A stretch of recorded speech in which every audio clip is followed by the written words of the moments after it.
It's Ms. Plaskett. Thank you very much, Mr. Chairman, and good morning to the witnesses.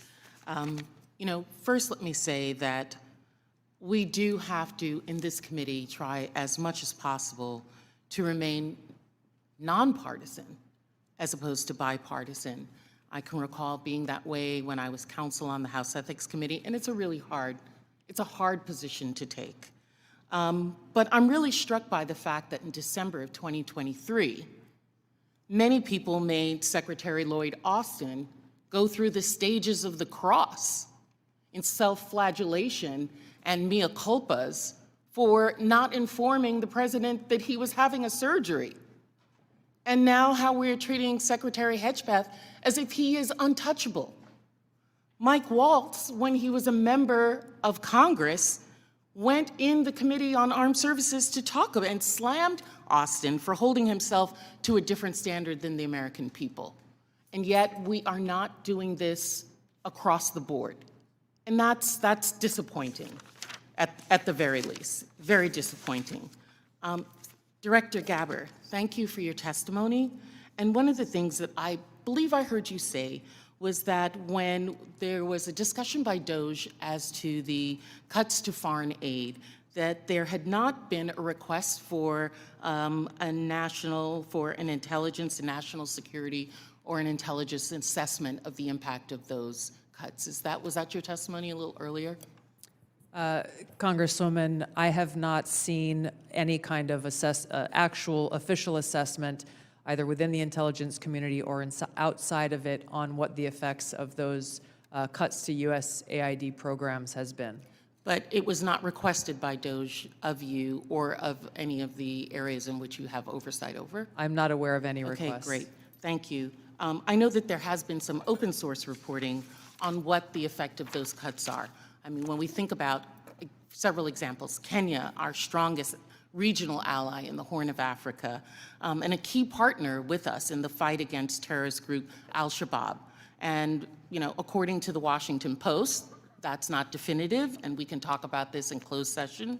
Some Kenyan journalists are now being trained by Beijing, mirroring the U.S. programs that have been cut by the administration. Director Gabbard, is letting China train Kenyan journalists going to make Kenya more or less receptive to American requests of the Kenyan government, do you believe? As you said, Congresswoman, our relationship with Kenya has been very long-standing. So do cuts of ours to train journalists in Kenya make them more or less, and Beijing having that make them more or less receptive? Clearly there is strategic competition taking place. I'll withhold my personal view to look at an official assessment. Well, I was asking for your director view, not your personal view. And then, additionally, we have ended Voice of America, which provided accurate, unbiased news, in our opinion. Meanwhile, St. Petersburg University has announced that it's opened 11 Russian language centers across Africa that pay special attention to the promotion of traditional Russian spiritual and moral values. Director Gabbard, is Russia a friend or a foe? Are they our friend or our adversary? They are an adversary. Thank you. I believe that this reckless cuts make terrorism and our influence in Africa, which is on the front lines of terrorism, a real threat to us, and we need to be careful of it. Director Patel, one of the benefits of being here kind of in the middle is I get to hear other people's testimony and the questions that are asked. I know that Mr. Carson asked you questions specifically about the Counterterrorism Division. And we know that there has been some open source reporting that says that individuals within that division have been removed or been moved, not necessarily fired, but moved. Do you know if that is correct?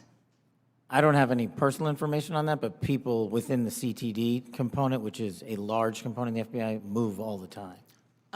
And have they been moved? Are you able to get that information to us, whether they have or have not been moved? I'll go back to my team and see who has been moved. If you have a particular interest, we'll share it with you. Of course, we have an interest in Counterterrorism Division and movement of individuals within that. Because one of the other things I'm concerned about is you have stated, I believe in other areas, that the disbandment of certain sections of the FBI related to intel and breaking up components. Can you explain to us how you intend to do that, or what you would like to do, and why? My intention is to reprioritize counterintelligence authorities and cyber capabilities to focus on violent crime and national security, and that's what I'm doing. The gentlewoman's time has expired. Thank you. The gentlewoman from Missouri, Madam